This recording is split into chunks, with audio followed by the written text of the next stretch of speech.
Ayan, hello. So, hindi tayo makakapagsalita ng malakas. Buti na lang may mic.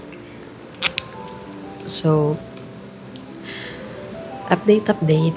Supposedly, ako ngayon, magsusulat ako ng dubbing script. But unfortunately, hindi ako makapagsulat because of uh, masamang pakiramdam ko kanina. So, before tayo umuwi, may realization lang ako na naisip habang nagninilay-nilay ako doon sa experience ko doon sa workshop namin, sa experimental workshop, and then doon sa art exhibit namin. This is just, I think, discovery na rin sa part ko as an artist, as an aspirant. Kasi, sa totoo lang, ngayon na bumalik ako sa kinagawian ko, sa roots ko, which is yung pagbaboses, I discovered that I just lost my creativity, my identity as an artist. But I just discovered my buried feelings na matagal ko nang kinimkim sa sarili ko. So, as an aspirant artist, voice actor, voiceover artist, or artist in general, so, ang dami ko na-discover sa workshop na yon na hindi siya agad tumama sa akin. Kaya kailangan kong bumalik talaga sa ginagawa ko, sa kinagawian ko, kasi yung pagiging soul as an artist talaga, hindi ko siya mag-grasp before. Hindi ko siya maintindihan before. Kasi ang pagkakaunawa ko sa art is, art, maganda lang siya. You're there to express yourself. Ikaw yun eh. Yung art na pinapakita mo, ikaw mismo yun. But then, sa sarili ko, since ang pinofocus ko ngayon ay dubbing, like, ang tumatama lang sa akin is yung delivery, yes, yung emotions, nagigets ko siya. But then, yung ilagay yung sarili ko, yung ibuhos ko doon sa character na pinoportray ko o binobosesan ko, even in my fandoms projects or mga passion projects na ginagawa ko, hindi ko siya magawa before. Like, may kulang. At ang kulang na yon ay yung creativity ko, my identity as a performer, at yung pagbibigay buhay mismo sa mga binosesan ko sa pamamagitan ng boses ko. And dito pa, siguro ang isa sa mga nagustuhan ko rin sa pagpa-perform or sa paggawa ng mga projects, mga fandubs, etc., mga dubbing projects, is, alam mo yun, nadidiscover ko na yung mga characters na nabobosesan ko, gusto kong maramdaman yung buhay na meron din sila. Like, anong pakiramdam na nandun ako sa kinatatayuan nila. Like, I have different personas because of them. Hindi naman masama siya, but, nagkakaroon ako ng pagninilay din kasi na syempre itong mga characters na pinoportray, binobosesan ko, itong mga characters na mga napapanood ko, may sarili silang buhay. Like, how will you portray them and paano mo sila bibigyan ng hustisya sa pamamagitan ng boses mo? Hindi lang siya sa pagandahan ng boses, hindi lang siya about sa pagandahan ng performance, or hindi lang siya tungkol sa, pagkakilala lang. Tungkol sa ginagawa mo o sa pagkakakilanlan ng character na binuo mo, sa art mo. It's the soul. Yun ang, I think, medyo kulang sa akin na kailangan ko pang i-build up as an artist.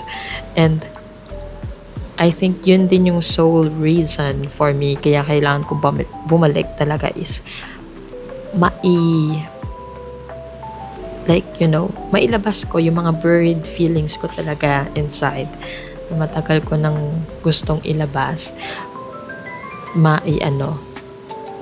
maiparamdam. Like, sa totoo lang, malaking tulong sa akin ang pagboboses para mailabas ko yung mga feelings, mga emotions na hindi ko mabigyan ng o maipakita sa iba. Like yung emotions na makakatulong sa akin para maintindihan yung sitwasyon na ganito ganyan. Kasi yun yung mga feelings kasi na raw. Feelings na or emotions na doon mo mararamdaman yung soul. Kaya nga nung workshop, sinabi ni Sir Remo na sa bawat artwork, meron niyang soul. Kinakailangan ng kaluluwa. At makikita mo yun sa bawat artwork na ginagawa nila. Sa akin, sa part ko, nung ginawa ko yung performance interactive art ko, yung panloob na anyo, ang mas tumatak sa akin kasi is what I do on work or what I do pag nag-auditions ako, ganito, ganyan. But then, I forgot na ibigay yung puso. Although nandun naman, on point naman yung character. But yung sole purpose kung bakit ko ginawa yung artwork na yun, parang nakulangan ako doon. Somehow, satisfied ako sa results. Yes. But, parang nag-showcase lang ako. Sa totoo lang. Parang nag-showcase lang ako ng kakayahan ko bilang performer, bilang aspirant, voice actor, voice artist. Artist talaga. So, ayun, hindi ko maramdaman yung pagkakaroon ng mismong buhay at kaluluwa doon sa ginawa ko. Like, yun ang kulang for me. And I think, kinakailangan mo talaga na i-apply yung creativity mo talaga in all circumstances sa pagboboses. Hindi lang siya about talaga sa boses. Kasi kung aspirant na voice actor ka, you are a performer at kailangan na makapag-build up ka ng human connections, human emotions talaga sa audience mo. And I think, ang mas iniisip ko kasi before, nung ginagawa ko na yung art, is performance. Like, nandun na yun, on point na yun, yung character analysis. Kasi yun yung mga napag-aralan ko sa mga workshops before. Kinakailangan ko na pag-isipan ano magiging kinalabasan nito, yung mabilisang pag-adapt talaga.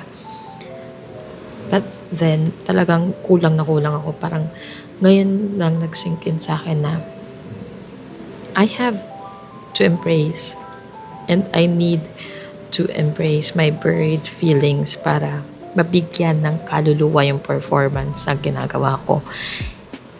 Pag sinabing kaluluwa, yun yung purpose mo, yun yung role mo talaga. Kaya nga, may mga magagaling na artista na umakto, may mga magagaling na artist na gumagawa ng kanilang artwork kasi may kaluluwa doon. May kita mo na may simbolismo. And sa pagboboses, kaya yung mga veterano ngayon sa dubbing, mga veteranong voice actors sa Philippines and also sa ibang bansa, mararamdaman mo na buhay yung mga binoboses nila kasi merong kaluluwa, may pakiramdam, may pakialam yung boses nila doon sa kinatatayuan ng mga binosesan nilang mga characters. And I need to work on that. Siguro yun yung struggle na nararamdaman ko noon. Siyempre, na hindi ko kasi mailabas pa yung sarili ko. Hindi ko mailabas yung feelings na deserve ng character na to kasi nililimitahan ko yung sarili ko. And one thing for sure, kulang ako sa acting. So, I need to work on that pa. Although, medyo nag-workout or medyo nagkakaroon ng acting pero hindi pa siya yung fully, bigay sa acting talaga. Nung ginagawa ko kasi yung art ko, medyo nag-hold back ako kasi iniisip ko na baka mamaya iba yung impression ng mga artist sa akin na baka sumusobra na ako sa pag-aakto ko. Pero, ang laki pasalamat ko sa kanila kasi nag-participate sila sa ginagawa kong art. And I think Yun ang maganda sa mga artist. Like, nauunawaan nila yung ginagawa mo, yung art mo kapag nakikita nila yung ah, ginagawa mo, yung progress mo sa pagbuo ng art mo, may intindihan nila yon. No need na mag-explain ng ganito ganyan. And yun yung sinabi sa akin ni Sir Remo na you don't have to explain naman lahat. Hayaan mo silang makadiscover. Hayaan mo silang magsalita kaysa sa'yo.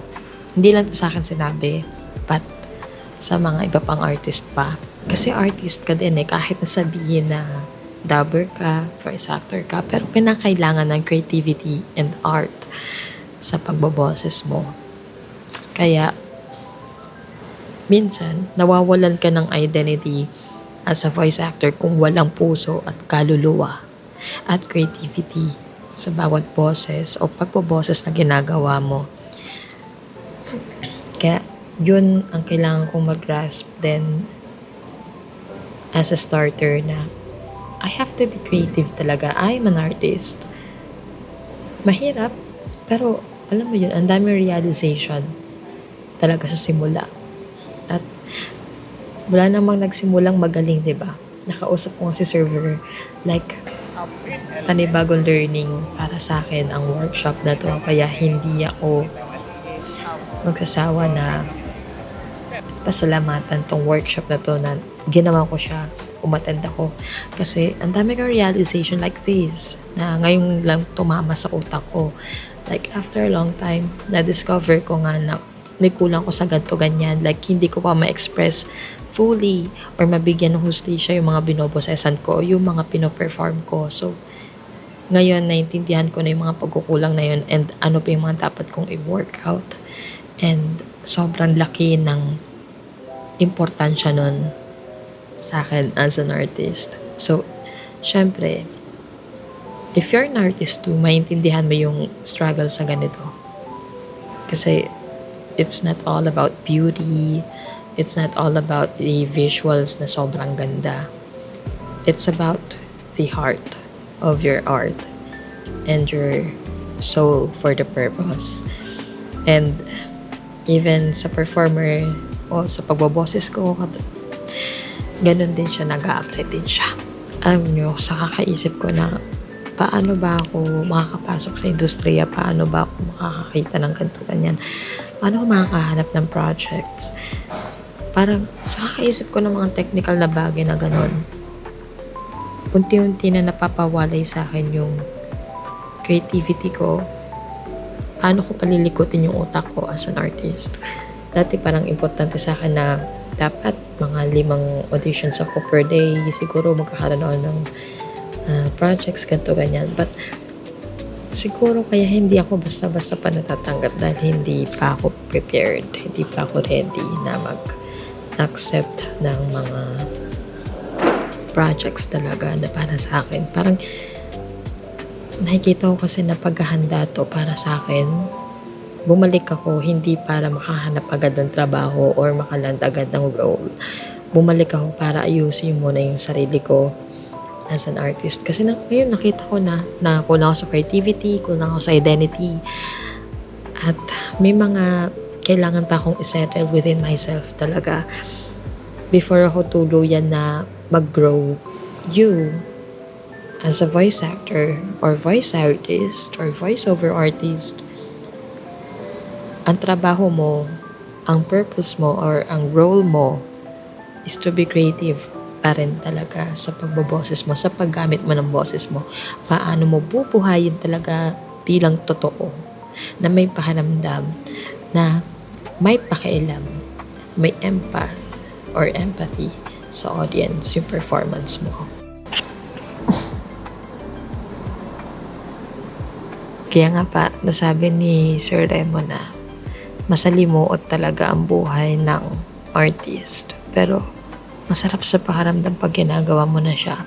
Parang ngayon, naunawaan ko na yung mga sinasabi niya.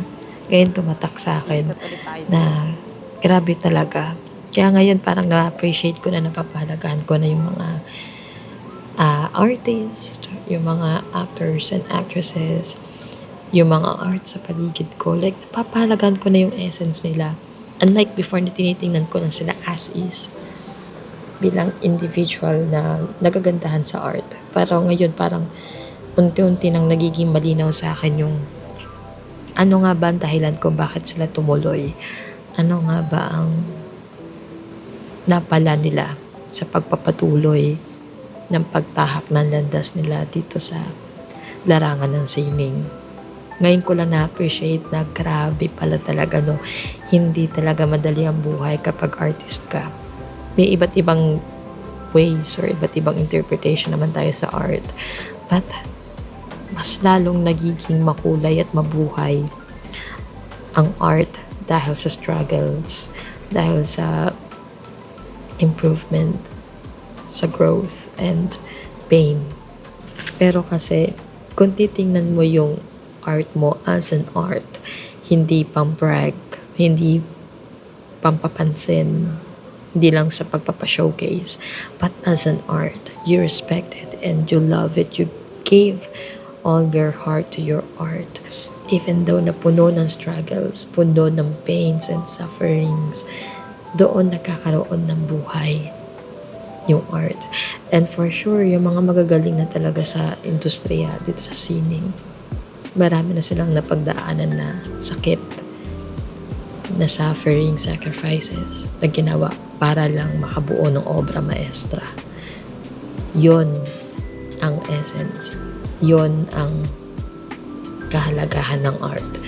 It's not all about the aesthetics, but it's all about what you give for the art, for the sake of art. Nararamdaman mo talaga yung importansya niya bilang tao, bilang may pakiramdam. Kaya nga, dito sa performance art, like sa art talaga in general, importante na may pakiramdam ka. Kaysa maging robotic ka, kaysa na maging AI ka. Importante sa art na maramdaman mo kung ano yung pinapahiwatig at mensahe ng artist dun sa artwork na ginawa niya or sa performance na ginawa niya. Lahat may essence and lahat may papel. Kaya nakakatuwa na patuloy pa rin talaga ang art despite sa mga issues na meron ngayon, but still, yun talaga ang totoong ganda ng sining. Hindi naman porket na nahirapan ka sa paggawa ng art, like paano ka makakahanap ng sarili mong audience and kung ano pong mga bagay, but it is more important to please yourself with your art. Hindi lang yung mga tao na nasa paligid mo. And yeah, grabe yung realization ko right now kasi ganun kalaki yung impact ng art sa ginagawa ko ngayon sa pababoses. And hindi siya magiging successful ng ganun kung hindi nila naramdaman yung pag-acto na ginawa ko dun sa art ko, dun sa experimental workshop. Sobrang laki pala nang naitulong nun sa akin ngayon kasi naunawaan ko na bakit nga ba ang daming magagaling sa sining at papaano nga ba sila nakapunta sa sitwasyon na yon at nagpapatuloy until now. Masalimuot talaga yung dadaanan mo pero mas lalo mong nakikilala yung sarili mo at tinatanggap mo at niyayakap mo yung pagiging artist mo.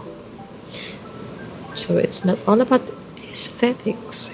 Hindi lang siya about sa kagandahan sa physical na itsura, kundi sa kung anong nilalaman talaga nito sa kaloob-looban.